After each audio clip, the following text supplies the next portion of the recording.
एक बार पुलिस के पास सूचना आती है कि नई दिल्ली में एक जगह पर कुछ विदेशी लड़कियों से जबरन वेश्यावृत्ति करवाई जा रही है।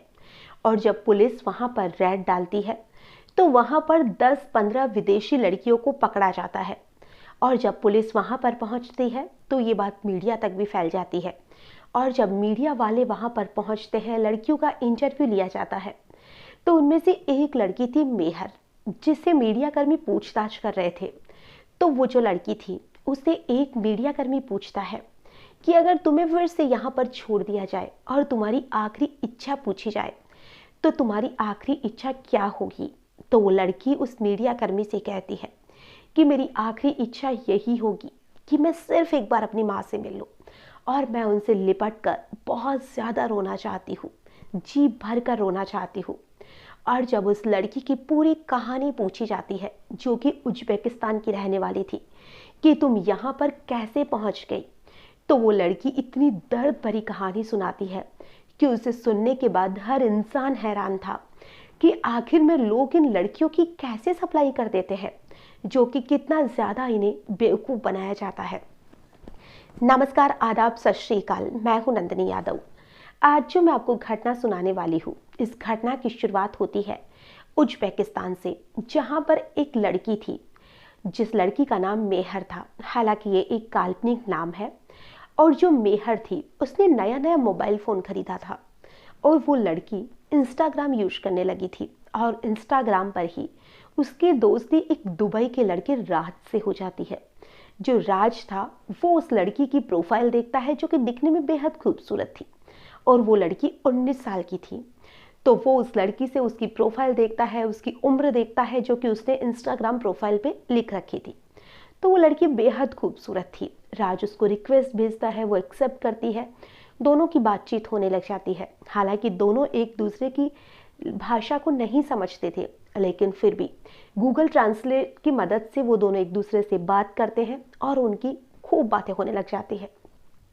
अब एक बार जो राज था वो मेहर से कहता है कि मेहर, तुम तो दिखने में बहुत सुंदर हो, हाइट भी तुम्हारी अच्छी खासी है, तो तुम फिल्मों में क्यों नहीं ट्राई करती। भारत में अगर तुम ट्राई करो तो तुम्हें काम आसानी से मिल सकता है, क्योंकि वहाँ पर विदेशी लड़कियों को ज़्यादा तवज्जो दी जाती है और तुम जल्दी ही एक स्टार बन सकती हो। जब ये बात मेहर सुनती है तो वो खुश तो होती है कि मैं इतनी सुंदर हूँ क्या। तो राज कहता है कि तुम बहुत खूबसूरत हो। तो मेहर कहती है कि फिल्म स्टार बनना तो बहुत बड़ी बात है, अगर मुझे कुछ रुपए की नौकरी मिल जाए मैं तो वो भी कर लूँगी, जिससे कि मैं अपनी माँ की कुछ मदद कर सकूँ। वो बहुत बीमार रहती है और मुझे इसके लिए पैसों की बहुत ज़रूरत पड़ती है। तो जो राज था वो कहता है कि बस इतनी सी बात है, मैं तुम्हारी मदद आसानी से कर दूंगा। अगर तुम चाहो तो मैं तुम्हें दुबई में नौकरी लगवा सकता हूँ। मेहर कहती है कि अगर ऐसा हो सकता है तो प्लीज़ मेरी मदद कर दो, जिससे मैं अपनी माँ के पास पैसे भेज दिया करूँगी। तो राज उसे कहता है कि तुम जो भी अपनी उम्र वगैरह, पढ़ाई वगैरह जो भी तुमने की है, सब एक डिटेल्स जो होती है वो मुझे भेज दो। तो मेहर कहती है कि ठीक है, और वो बहुत खुश हो जाती है। और वहाँ जिस देश की वो रहने वाली थी, वहाँ की मुद्रा बहुत ही ज़्यादा कम है। अगर हम भारत से उसकी तुलना करते हैं तो वहाँ के 500 सोम, यानी कि भारत का जैसे रुपया है वहाँ पर सोम चलती है, तो वहाँ की 500 सोम और भारत के लगभग 3 रुपये 35 पैसे, इतनी बराबर की मुद्रा है। तो अगर वो दुबई में नौकरी करेगी तो वहाँ की तो और भी ज़्यादा रेट हो जाएगी। तो वो बहुत खुश हो जाती है कि वहाँ से अगर मैं इतने पैसे भी कमा लाऊंगी तो मैं तो बहुत अमीर बन जाऊंगी। अब वो अमीर बनने के सपने देखने लग जाती है। राज उसके लिए वीज़ा बनवाता है, पासपोर्ट बनवाता है, टिकट की व्यवस्था भी करा देता है, जो कि उस लड़की तक भेज दी जाती है। और तय दिन पर वो लड़की अपनी माँ से कमाने का कहकर निकल जाती है दुबई के लिए, क्योंकि उसके पास टिकट भी पहुँच चुकी थी। अब जब वो दुबई पर वहाँ पर पहुँचती है तो वहाँ जाने के बाद में एक जो टैक्सी वाला था वो बाहर उसका इंतजार कर रहा था, जैसा कि राज ने उसे पहले ही बोल दिया था। तो वो टैक्सी ड्राइवर उसे फ़ोटो दिखाता है, जो कि उसी लड़की की फ़ोटो थी, और वो कहता है कि तुम मेहर हो ना, राज ने मुझे भेजा है। वो लड़की बहुत खुश हो जाती है और वो उसकी टैक्सी में बैठती है और वहाँ से निकल जाती है। अब 2-3 दिन तक उस लड़की को यूं ही दुबई में घुमाया जाता है। हालांकि उसके साथ कुछ गलत नहीं होता है, बस ऐसे ही होता है। और फिर उस लड़की के लिए एक नई टिकट बनाई जाती है। 2-3 दिन शायद उसके लिए इसलिए रखा जाता है क्योंकि नेपाल की टिकट उसको मिल नहीं रही थी उस समय। अब 3 दिन के बाद में उसकी नेपाल की टिकट बनाई जाती है और उसे नेपाल भेज दिया जाता है। नेपाल में भी वो 2-3 दिन तक रुकती है। वहाँ पर उसे एक घर में रखा जाता है जहाँ पर एक बच्चा होता है, उसके माता पिता रहते हैं। वहाँ पर वो खाना बनाती थी, उस बच्चे का ध्यान भी रखती थी। तो मेहर को लगा कि शायद उसे यही काम करना है, यानी कि बच्चे को संभालना और घर का काम। वो इसमें भी खुश थी। लेकिन 2-3 दिन के बाद में फिर उसके लिए एक नई टिकट की व्यवस्था की जाती है और उसे कहा जाता है कि दुबई में वहाँ पर तुम्हें अच्छी नौकरी नहीं मिली, तो जो राज है उन्होंने तुम्हें भारत भेजने के लिए कहा है। तो अब उसको नई दिल्ली की टिकट बना दी जाती है। अब वो नई दिल्ली पहुंचती है। वहां पर भी उसका एक टैक्सी वेट कर रही थी।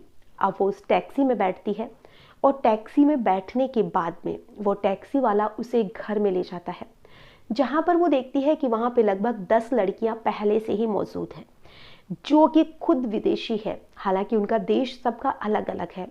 अब वो एक दूसरे की भाषा भी नहीं समझती थी क्योंकि सभी की अलग अलग देशों की लड़कियां थी। अब वहां पर उन्हें रखा जाता है और वहां पर एक औरत थी, वो आती है जिसका नाम अजीजा था। और वो औरत आकर, जो कि तुर्किस्तान की रहने वाली थी, और वो वहां पर आती है और वहां पर आकर उन्हें कहती है कि तुम्हें यहाँ पर वेश्यावृत्ति के लिए भेजा गया है। जैसा मैं कहती हूँ तुम्हें वैसा ही करना है। अगर तुमने ऐसा नहीं किया तो अच्छा नहीं होगा। मेहर इन सारी चीज़ों का विरोध करती है, लेकिन फिर भी वो तैयार नहीं होती है। तो इधर जो अजीजा थी वो उसके साथ बहुत ज़्यादा मारपीट करती है, बहुत ज़्यादा। और उसकी एक वीडियो बना ली जाती है। अब ये वीडियो बाकी की जो लड़कियां थी जो आनाकानी कर रही थी उन्हें दिखाया जाता है और कहा जाता है अगर तुमने हमारा कहना नहीं माना तो तुम्हारे साथ भी ऐसा ही होगा जो इस लड़की के साथ हुआ है। अब सारी लड़कियां उस वीडियो को देख के हाँ कर देती है और अब तो मेहर भी हाँ कर देती है। अब जो मेहर थी उसको वेश्यावृत्ति के धंधे में धकेल दिया जाता है और वहाँ पर वो कभी उसको होटल में भेजा जाता था तो कभी किसी के रूम पर भेजा जाता था। यूं ही वक्त बीतता रहा। ये सारी चीज़ें 1 जनवरी 2022 से शुरू होती है और जुलाई 2022 को पुलिस के पास सूचना पहुंच जाती है। और जो पुलिस वाले थे जब वहाँ पर रेड डालते हैं तो सारी लड़कियों को पकड़ लेते हैं। और जब सारी लड़कियों को पकड़ते हैं, मीडिया तक बात पहुँचती है। तो ये जो लड़की मेहर थी उससे मीडिया कर्मी पूछताछ करते हैं कि तुम्हारी आखिरी इच्छा क्या है।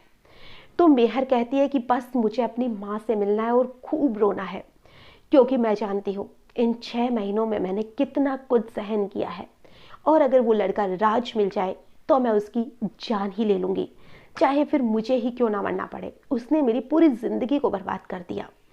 और अब जो पुलिस वाले थे वो बाकी की जो अजीजा थी ये थे उनके बारे में पता करने में लग जाते हैं, क्योंकि वो वहाँ से भाग जाते हैं। और कुछ महीनों के बाद में, यानी कि लगभग अक्टूबर में, उन लोगों को पकड़ लिया जाता है। और जो अजीजा थी उसकी उम्र 36 साल थी और उसके पति की उम्र 26 साल थी, यानी कि दोनों हस्बैंड वाइफ में 10 साल का अंतर था। अब उन्हें भी जेल में भेज दिया जाता है और जब उनसे पूछताछ की जाती है तो वो लोग कहते हैं कि वो अधिकतर विदेशी लड़कियों से ही वेश्यावृत्ति करवाते हैं, क्योंकि विदेशी लड़कियों की जो क्लाइंट है वो डबल पैसे देने को भी तैयार हो जाते हैं। इसीलिए वो यहाँ की लड़कियों में रुचि नहीं रखते, बस वो विदेशी लड़कियों को ही लाते हैं। और वो वैसे कहीं पर दूसरी लड़कियों को सप्लाई करते हैं, एक जगह पर नहीं रखते हैं। कभी किसी को होटल में भेजते हैं, कभी किसी को दूसरे शहर भेज दिया जाता है। ऐसे ही वो उनसे वेश्यावृत्ति करवाते हैं। और वो लड़कियां भागने की हिम्मत इसलिए नहीं जुटा पाती क्योंकि उनको सिर्फ कुछ महीनों के वीज़ा के लिए ही भारत बुलाया जाता है। उनका जो वीज़ा होता है वो एक्सपायर हो चुका होता है। तो अगर पुलिस तक ये बात पहुंची तो पुलिस वैसे भी उन्हें अरेस्ट कर लेगी, क्योंकि बिना वीज़ा के वो यहाँ पर रह नहीं सकती है।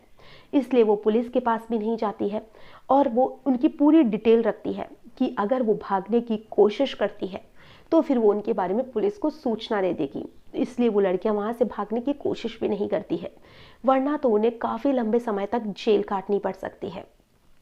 आज की जो कहानी है इसे सुनाने का हमारा उद्देश्य ना ही किसी को परेशान करना है, ना ही किसी का भी दिल दुखाना है। हमारा उद्देश्य बस इतना सा है कि अगर आप पर कोई भरोसा कर रहा है तो उस भरोसे को तोड़िए मत। ये जो लड़की मेहर थी उसने उस राज पर भरोसा किया था और उस राज ने इसकी मजबूरी का ऐसा फ़ायदा उठाया कि इसको कुछ रुपयों के लिए बेच दिया और इस लड़की की पूरी ज़िंदगी बर्बाद कर दी। तो ऐसे किसी के साथ भी ना करिए। कोई भी अगर आप पर भरोसा करता है तो उसके भरोसे को बना के रखिए, और साथ ही अगर किसी की मदद करने का मौका मिलता है तो किसी की मदद ज़रूर करिए। आज के लिए बस इतना ही, फिर मिलेंगे किसी नई घटना के साथ। तब तक के लिए नमस्कार।